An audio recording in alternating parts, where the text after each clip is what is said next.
Hola, buen día, buena tarde, buena noche, dependiendo del momento en el cual estén viendo esta grabación.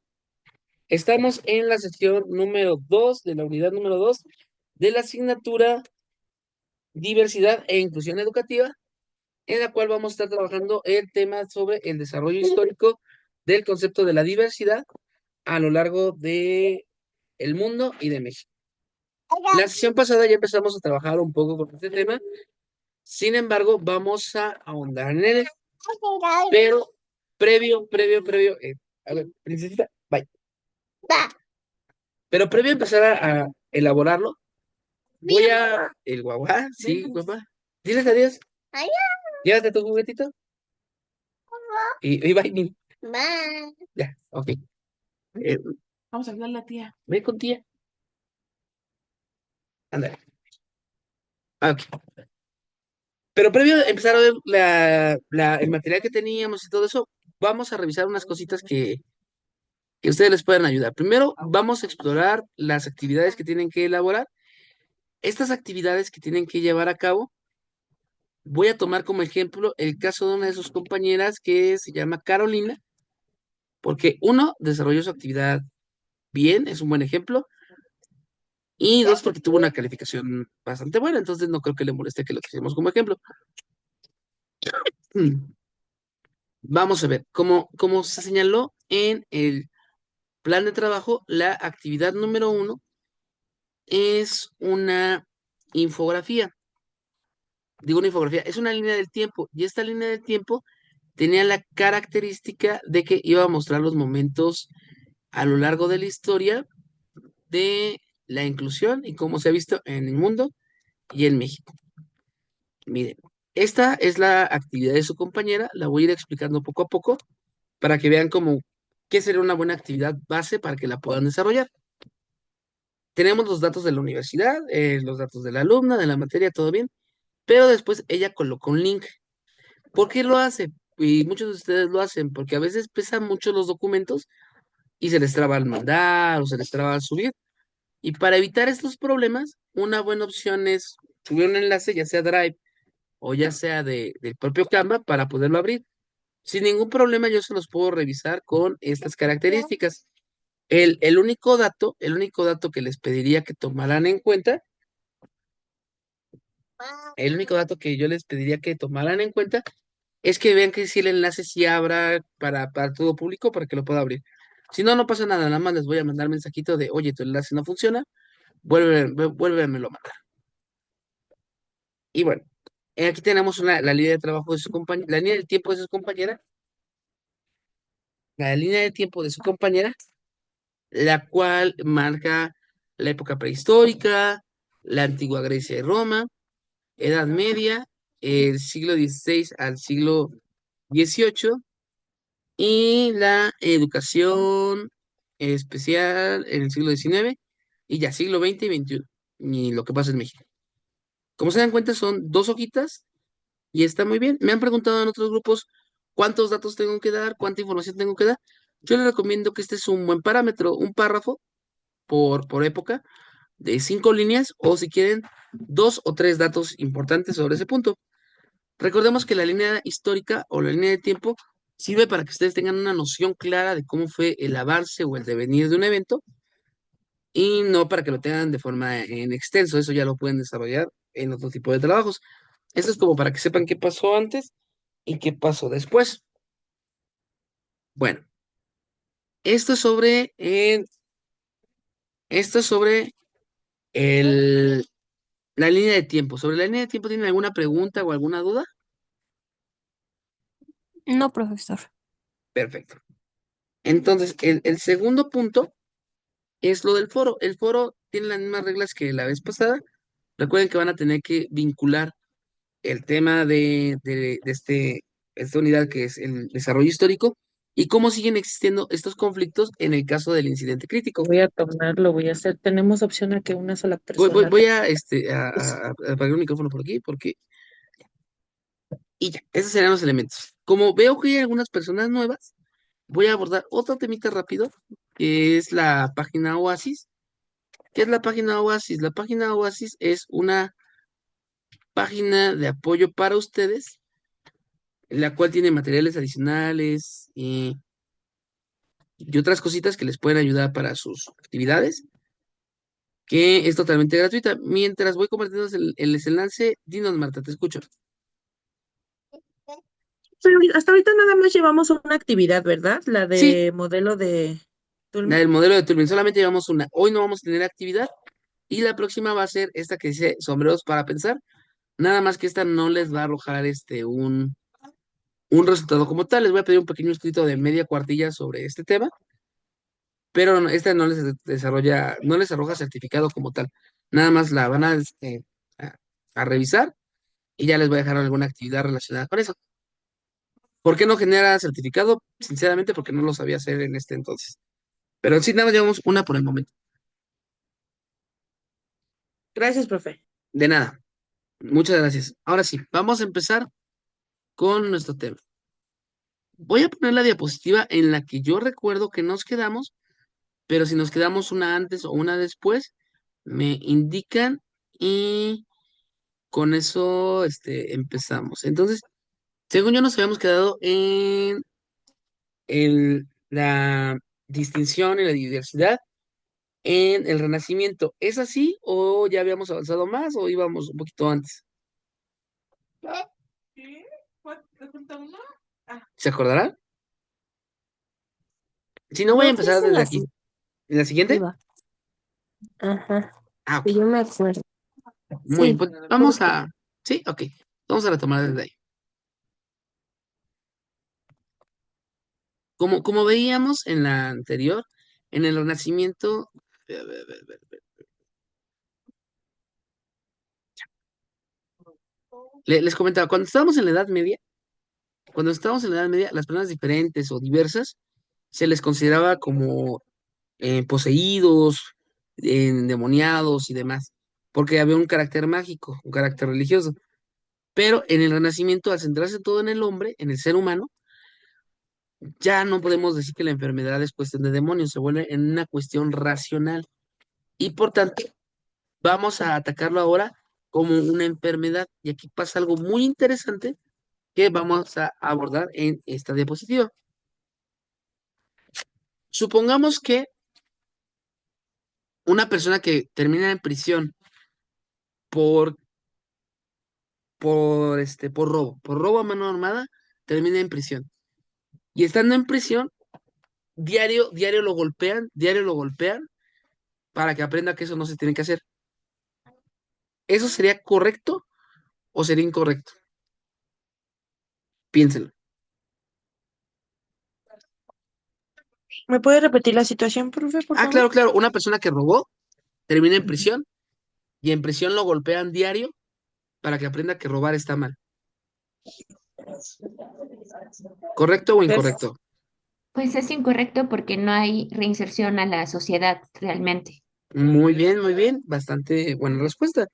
Sí, no hay reinserción en la sociedad, no está justificado ningún acto de violencia y demás. Vamos a cambiar la situación. Adelante, Marta, te escucho. Perdón, aparte porque no está comprobado que los golpes sean una manera de hacer entender o reflexionar a alguien, ¿no? O algo. Y efectivamente, muchas veces no, para nada, no. Ahora vamos a cambiar la situación. Un paciente se le aplica diario un tratamiento para que se cure. ¿Eso sería correcto o incorrecto? Correcto. Muy bien, sería correcto. Y por acá nos dicen, está bien, no te preocupes, Ana Karen, va a Profe, quedar grabada. Adelante, te escuchamos. Pero quería saber si ya no va a decir algo como indispensable que tenga que escuchar para, pues para no perderme de nada, ¿no? Algo indispensable en sentido de... Algo sobre las tareas, no sé, Ah, no, cosas así. no, ya con lo de la tarea, estamos ahorita en unidad número 2, la línea de tiempo con las características señaladas. En el foro recuerda tener tu primera aportación y la segunda aportación, contestado a uno de los compañeros. Ten cuidado con el uso de inteligencia artificial porque se detecta, se cancela y la tienes que volver a hacer. Y deshonestidad académica, siempre citar correctamente. Fuera de eso, ya vamos a ver puro contenido.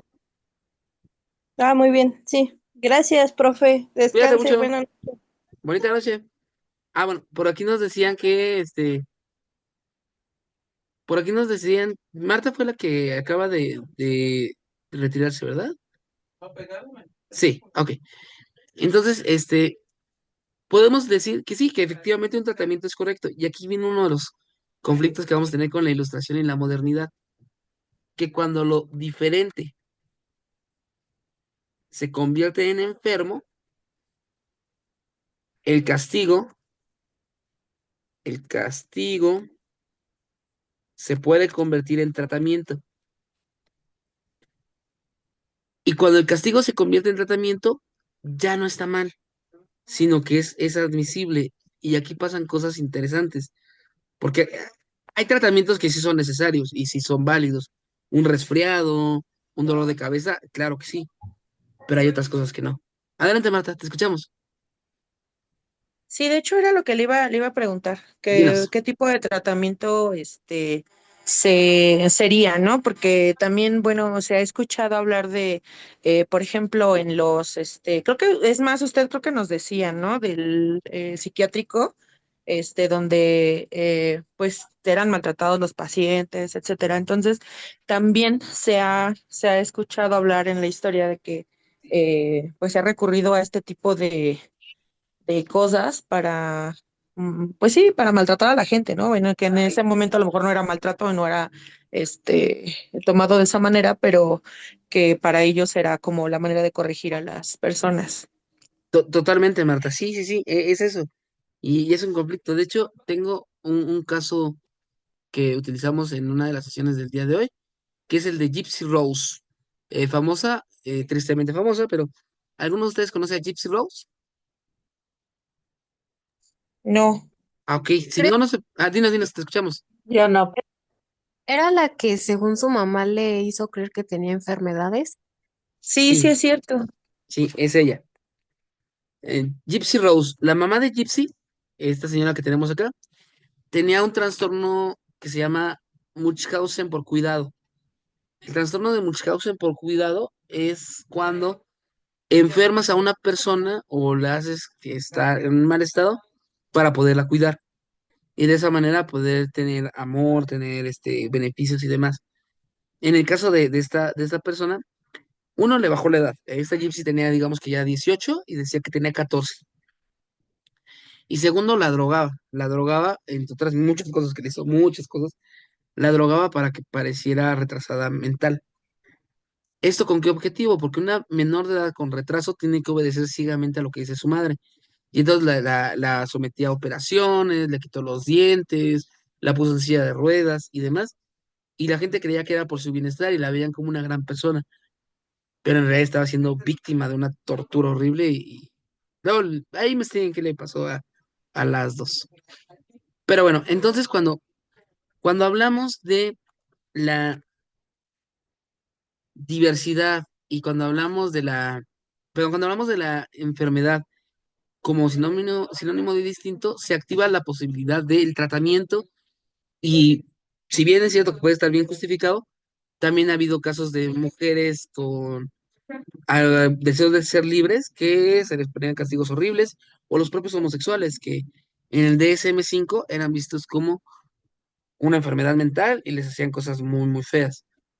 También en el periodo de la Ilustración ya no se mandaba la nave de los locos a las personas con algún trastorno o alguna diferencia, sino que se les aislaba. Decías, ok, no te voy a ver, te voy a mandar a otro lugar para que por allá te desarrolles. Aquí tenemos el caso de la Castañeda, del cual abordamos la clase pasada un poquito. Y se trata de integrar a las personas por medio de oficios y capacitaciones para que entren a la sociedad, no sé, que sean útiles para la sociedad, haciendo lo que puedan limpiar zapatos, lavar ropa, cualquier cosa. El problema es que estos elementos de tratarlo como una enfermedad y el aislamiento va generando una segregación muy fuerte. De hecho, bueno, antes de llegar a este punto, ¿conocen a Temple Grandin? Pero, perdón, sé que tantos Sí, ejemplos luego, si no les gusta, perdón. Dinos quién fue Temple Grandin. una mujer con autismo. Ajá.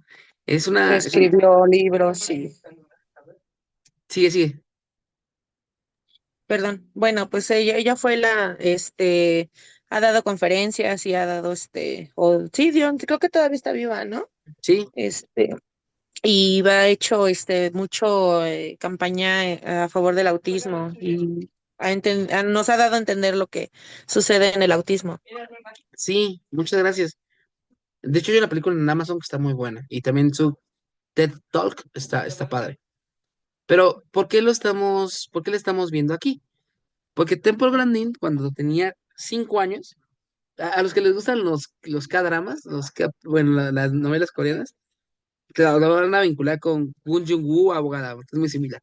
Pero cuando Temple Grandin tenía 5 años, no hablaba, no emitía ningún tipo de palabra. La llevaron al psicólogo, su mamá, y el psicólogo le dijo que pues, era una incapaz mental, que nunca iba a progresar y que lo mejor era dejarla en un asilo para niños de por vida y que se olvidara de ella. La madre no aceptó ese diagnóstico, la cuidó y sí, efectivamente ya da conferencias, tiene doctorados, sabe varios idiomas y demás. Porque muchas veces el aislamiento, muchas veces siempre el aislamiento no es una respuesta óptima. Y lo único que hacían con el aislamiento en vez de fomentar las capacidades era limitarlas. Me parece que tengo trabada la computadora, pero ustedes sí me escuchan bien. Sí, sí se Sí, escucha bien. profesor. Ok, entonces nada más se me trabó a mí. Todo bien. Y bueno, ya cuando pasamos al siglo XIX, empiezan a ocurrir más actos de inclusión, más actos de aceptar la diferencia. Tiene mucho que ver con movimientos sociales como las sufragistas, el derecho al voto y demás. Ah, sí, cuídate mucho, Cristina. Bye, bye. Entonces les comentaba, uno de los grandes cambios que tenemos es el acceso a las mujeres a la universidad. Previamente, la universidad era vista como una labor meramente masculina, toda la educación, y ya en el siglo XIX te obtienen el voto, obtienen la educación universitaria, pero esto no quiere decir que ya quedaron totalmente libres de discriminación. Eh, a ratito lo abordamos eso. Ah, también se empieza a procurar por la educación diferenciada. Al darse cuenta de que las personas son diferentes, empiezan a dar educación especializada para las personas, ahora sí enfocadas en su desarrollo, no en que se adapten a la sociedad, sino que la sociedad darles medios para poderse adaptar. Empieza a haber en el siglo XIX, por ejemplo, escuelas para sordos, escuelas para personas con algún tipo de discapacidad motriz o algún otro tipo de condición. Se les empieza a dar espacios más abiertos. Y esto tiene mucho que ver con Vygotsky, el cual es un autor muy reconocido en psicología, principalmente en psicología educativa, el cual aborda el concepto y el tema de el medio social como parte del proceso de enseñanza-aprendizaje y también lo aborda con las personas con discapacidad. ¿Qué es lo que va a señalar Vygotsky sobre esto? Al igual que Piaget, Vygotsky señala que el ser humano siempre se da en una sociedad. Entonces, en la interacción que tenemos con la sociedad va a determinar muchos de los comportamientos y muchas de las acciones que tenemos. Una sociedad que ve a una persona con alguna neurodivergencia o con alguna preferencia distinta como alguien normal, es una sociedad que va a brindar los elementos para que pueda desarrollar su vida con normalidad. En cambio, una sociedad que lo ve como malo o que lo ve como algo que no tendría que pasar, le va a poner muchas trabas o muchos impedimentos. De ahí que Vygotsky resalta el papel social que tiene la educación para la formación de toda persona. Justo en este periodo también se empezaron a volver muy famosos los niños ferales. Los niños ferales, ustedes lo pueden recordar por películas como la película de Mama o cosas así, pero los niños ferales son niños que por una u otra circunstancia quedan abandonados en medio del bosque, de la selva o de otro elemento y sobreviven. Es muy raro, pero sobreviven. Y estas personas que sobreviven en estas condiciones empiezan a desarrollar características que el resto de las personas no. Una de ellas es que empiezan a tener más vello, supongo que para protegerse del frío, pero no desarrollan lenguaje, no desarrollan lenguaje, no desarrollan pensamiento abstracto y tienen mucho más desarrollados los sentidos. Tampoco caminan en dos piernas, caminan en cuatro, van reptando y demás. ¿Por qué? Porque al carecer de la socialización, muchos de estos elementos los pierden. Y de igual forma, como lo puede perder un niño feral por estar fuera de la sociedad, le puede ocurrir a cualquier persona que no se le dé un trato social igualitario. Imagínense esto, que ustedes cuando empezaron a hablar, no importa la edad a la que hayan empezado a hablar, les hayan preguntado, ¿cómo se dice sopa? Y que hubieran dicho, soso, que su mamá hubiera dicho, no, pues no va a aprender a hablar, lo intentamos, no se pudo. Bye. Pues las hubieran limitado totalmente la vida, o sea, no tendrían lenguaje, no tendrían forma de comunicarse, tomar una clase sería muy complicado. Y ocurre lo mismo con los niños con alguna neurodivergencia o alguna discapacidad motriz o alguna discapacidad visual o capacidad diferente o inclusive por el color de la piel y los va limitando mucho. Entonces, en estos dos puntos se muestra cómo el papel social es súper importante y se comienza a valorar el efecto que tiene la sociedad en las personas. No es la persona aislada que voy a meter al asilo o que voy a meter a la nave de los locos, sino que es cómo la sociedad influye en esa persona. De hecho, ya en el siglo XX esto se sigue desarrollando y ya tenemos un incremento en la psicología y la pedagogía. Siendo sincero, la psicología y la pedagogía se desarrollan en el siglo XX. Ah, tengo un comentario en escrito. Profesor, esas habilidades ya no se pueden recuperar si ya no son más grandes el hablar y caminar. Muchas gracias, Graciela. Es un tema muy importante y muy interesante. Te lo voy a contar de dos formas. La respuesta así básica es no, pero con sus excepciones. Hay un concepto que se llama neuroplasticidad. Neuroplasticidad. ¿Qué es la neuroplasticidad? Es la capacidad que tiene el cerebro de adaptarse, de generar nuevas conexiones y demás. Una persona entre el año y los 3 años, su neuroplasticidad es increíble. O sea, se pueden adaptar a muchísimas circunstancias. De hecho, hay un caso muy famoso que ustedes lo pueden buscar en las noticias y demás, de una persona que nació con, creo que el 5% del cerebro, y en un año lo desarrolló todo. Pero a partir del tercer año, esta neuroplasticidad empieza a desaparecer. La seguimos teniendo hasta que somos ancianos, pero ya no con tanta fuerza. Y el problema es que a los 3 años ocurre algo llamado la poda neuronal, en el cual el cerebro quita todas las conexiones neuronales que no le funcionan y solamente se queda con la ruta que mejor le funcionó. Entonces, en esta poda neuronal que se genera, si a los 3 años no fomentaron tu lenguaje o no fomentaron algunas habilidades, ya va a ser mucho más difícil que las desarrolles, porque ya está como más cerrado. Y ya en casos históricos de todos los niños ferales, solamente ha habido el caso de dos que se han logrado desarrollar lenguaje con sus características, pero es un poquito más complicado. Y ya, más o menos por ahí. De hecho, ya nada más como último dato.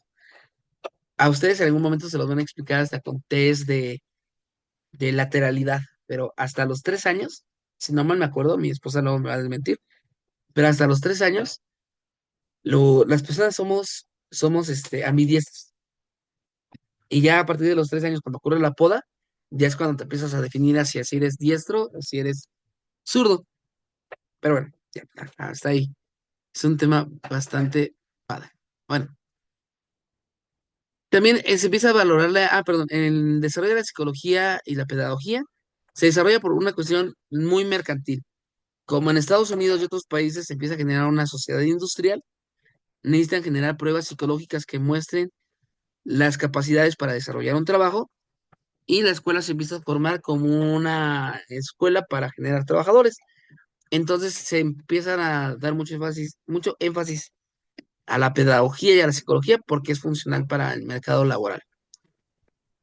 Dentro de estos parámetros, un segundito, dentro de estos parámetros,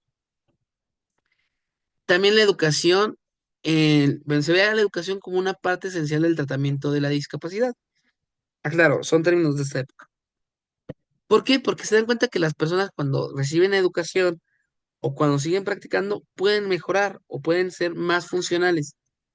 No es una limitante, la verdadera limitante es cuando no se llega a intentar.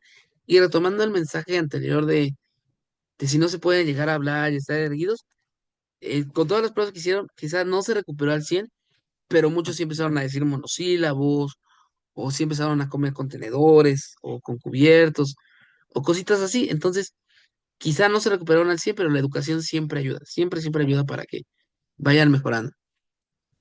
También se empezó a valorar el juego y la ocupación como parte del desarrollo. Es decir, no solamente se aprende en el aula, también se aprende jugando, se aprende en las ocupaciones y demás. De ahí que la educación sea un criterio más amplio, del cual esta Montessori lo va a utilizar mucho para ahondar sobre educación más adelante. Y ya para cerrar con esto tenemos el efecto Pigmalión. ¿Alguien ha escuchado hablar del efecto Pigmalión? ¿No conoce a Pigmalión? No, profesor. Ok, Pigmalión es parte de la mitología grecorromana y es un escultor que hizo una escultura tan hermosa y tan perfecta que parecía que estaba viva. Y los dioses le concedieron el don. Ok, gracias, los dioses le concedieron el don de darle vida. Y entonces la estatua cobró vida y ya fueron felices. Pero esa es la historia de Pigmalión. Como alguien que deseaba tanto algo que logró que se cumpliera. Cuando hablamos del efecto Pigmalión en la educación, hablamos del papel que juegan las expectativas, las creencias y la valoración sobre una persona al momento de ser de recibir alguna instrucción. Entonces, por ejemplo, si un profesor cree que un estudiante eh, es inteligente o que un estudiante no está capacitado, eso se va a ver reflejado en acciones de los profesores. Estas acciones en los profesores se va a reflejar en creencias para los alumnos. Y estas creencias para los alumnos se genera en acciones de los alumnos que refuerzan las creencias de los profesores. O sea, si tú crees que un alumno o que un estudiante es bueno o está muy capacitado, lo más probable es que tenga mejores resultados a que no los crea. Y vamos a verlo con ustedes. Ustedes están estudiando en la Universidad Rosario Castellanos, la Chayo. Muchos de ustedes, quizás no todos porque ya se está consolidando la universidad, pero muchos de ustedes quizás cuando empezaron a estudiar les dijeron, ay, es universidad qué, o hay una universidad patito, o ay, no sé qué, y demás. Si eso hubiera sido hecho por los profesores, o sea, si yo hubiera dicho, ah, pues es que no saben nada, son de la, ah, claro, este es un ejemplo, este, es que son de la Chayo, ellos no saben nada, entonces les voy a enseñar lo más básico, porque ni saben, no son de la UNAM. Eso hubiera hecho que mis clases las dedicara más a nada más leer las diapositivas que vienen en el texto, o ni les doy clase, nada más los paso y ya.